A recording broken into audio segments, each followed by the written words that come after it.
ভীষণই খারাপ হয়ে গেল। মানে আমি এই টাইমে মানে সকাল 10টার পরে বা 10টার দিকে আমি আর কি ভিডিও আপলোড করি। তো আর কি বলবো, মানে হঠাৎ করে এমনই হলো যে আমি আজকে ভিডিও দিতেই পারলাম না আর কি। মানে আমার পুরনো ফোনটা থেকে না, মানে আমি ভিডিও করি আর কি, নতুন ফোন মানে যেটা থেকে আর কি এখন ভিডিও করছি সেটা থেকে ভিডিও করি না, পুরনো ফোনটা থেকে ভিডিও করি আর কি। তো সেই ফোনটাতে আর কি স্টোরেজ অনেকটাই ফুল হয়ে গেছে। তো হঠাৎ করে ভিডিওটা আমার এডিট করাও হয়ে গেছে, আমি সব কিছু সেট করে ভয়েস ওভার দিয়ে জাস্ট আমি এক্সপোর্টে বসাবো। তো হঠাৎ করে দেখছি এক্সপোর্ট হচ্ছে না, বলছে যে প্রচুর পরিমাণে ফাইল জমে গেছে, ডিলিট করতে হবে ভিডিওটা। মানে এক্সপোর্ট হচ্ছে না, ফোনে স্পেস নেই আর কি। তো স্পেস নেই বললে আমি যখন দেখছি যে এডিট করা হয়ে গেছে, মানে এই ব্যাপারটা আমি জানতাম না আসলে, এডিট করা হয়ে গেছে, ওটা তো সেভ করা আছে, এক্সপোর্ট হয়নি বাট সেভ করা আছে। আমি একটা কাজ করি, আমি জাস্ট মানে আমার ফোনটা ফাঁকা করার জন্য যে ক্লিপিংসগুলো তুলে যে ভিডিওটা আমরা একটা বানাই, তার জন্য যে ক্লিপিংসগুলো তুলে ওগুলো আমি ডিলিট করে দিয়েছি। এমনকি রিসেন্টলি ডিলিট করার পরও পার্মানেন্ট ডিলিট হয় না, রিসেন্টলি ডিলিট বলে একটা অপশান থাকে, সেখান থেকেও আমি ডিলিট করে দিচ্ছি যাতে পার্মানেন্ট ডিলিট হয়, তাহলে ফোনের স্পেসটা কিছুটা পাওয়া যাবে আর এক্সপোর্ট হবে ভিডিওটা। মানে এক্সপোর্ট তো হচ্ছিল না, কি যেহেতু আমি ওইগুলো ডিলিট করেছি, তখন দেখছি যখন এক্সপোর্ট করতে গেছি তখন দেখছি যে অরিজিনাল ভিডিও আস লস্ট, মানে এরকম দেখাচ্ছে।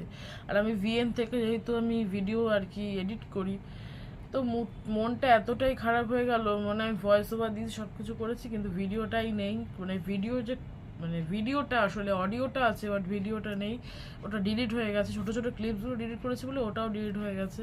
তো এটাতে মাথা থেকে একদম মানে বেরিয়ে গেছে, আমি জানতামও না যে এইরকম হয় আর কি। তো আজকে আর এত কষ্ট করে আমি একটা সুন্দর ভিডিও বানিয়েছিলাম, মানে আমার লাস্ট আর কি, তোমরা জানো যে আমি চুল স্মুথনিং করাতে গিয়েছিলাম বাপের বাড়ি, তো গিয়েছিলাম হচ্ছে শুক্রবারে আর রবিবারে এসেছি।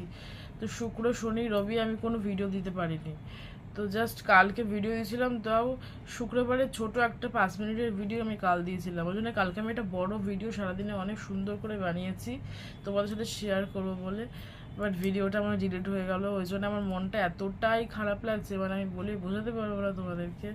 তো আমি ভাবলাম যে একটা ভিডিও করে তোমাদের সাথে শেয়ার করি, যে হঠাৎ করে এরকমভাবে আমি ভাবতে পারিনি, তাহলে আমি কখনোই ডিলিট করতাম না ভিডিওটা।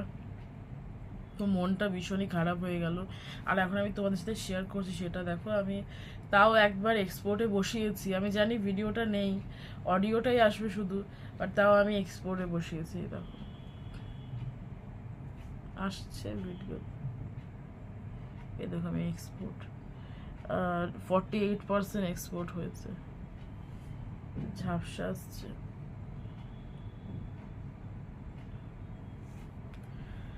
তো কি বলবো বলো, আর কিছু বলার নেই, মনটা ভীষণই খারাপ হয়ে গেল, সকালবেলা কাজ করার যে এনার্জিটা সেটাই নষ্ট হয়ে গেল। তো কিছু করারও নেই, এখন উপায়ও নেই। তো তোমরা প্লিজ আমার পাশে থেকো। আমি এখন কন্টিনিউ ভিডিও কদিন ধরে একদমই দিতে পারছিলাম না, ওই জন্য কালকে একটা খুব সুন্দর বড় ভিডিও, আর কালকে আমি অনেক কিছু দেখিয়েছি, কালকে মাটন রান্না করেছি, সংসারে কাজকর্ম করেছি, আমার যে ড্রয়ারটা আছে ওটা ক্লিন করেছিলাম। তো অনেক কিছু ভিডিও ক্লিপস ওটার মধ্যে ছিল, কিন্তু আমি কিচ্ছু শেয়ার করতে পারলাম না। তার জন্য অনেক সরি, তোমাদের সাথে শেয়ার করতে পারলাম না, আমারই খারাপ লাগছে। আমি সত্যি চেয়েছিলাম যে ভিডিওটা শেয়ার করতে, কিন্তু কিসেতে কি প্রেস করে আমার সব ডিলিট করে আমি নিজেই এখন পুরো মুডই আমার খারাপ হয়ে গেল। তো তোমরা প্লিজ আমার পাশে থেকো, আর আমি এইটুকু রিকোয়েস্ট করবো যে আমার পাশে থেকো। আর আমার দুর্গাপুজোর ভিডিওটা, দুর্গাপুজোর শপিং হল খুব তাড়াতাড়ি আসবে, আমি এখনও অবধি করিনি ভিডিওটা, শ্যুটই করিনি। তো শ্যুট করবো, দুর্গাপুজো টোটাল যে যা যা কিনেছি তার জন্য একটা শপিং হল তোমাদের সাথে শেয়ার করব। তো ইচ্ছা তো অনেক কিছুই আছে, জানি না কতদূর কী হবে সব কিছু। যাই হোক, এটা এখন এক্সপোর্ট হচ্ছে, যা এটা কোনো কাজেই আসবে না, তাও আমি এক্সপোর্টে বসিয়েছি, মানে মনটা এতটা খারাপ লাগছে যে আমি বলে বোঝাতে পারবো না আর কি।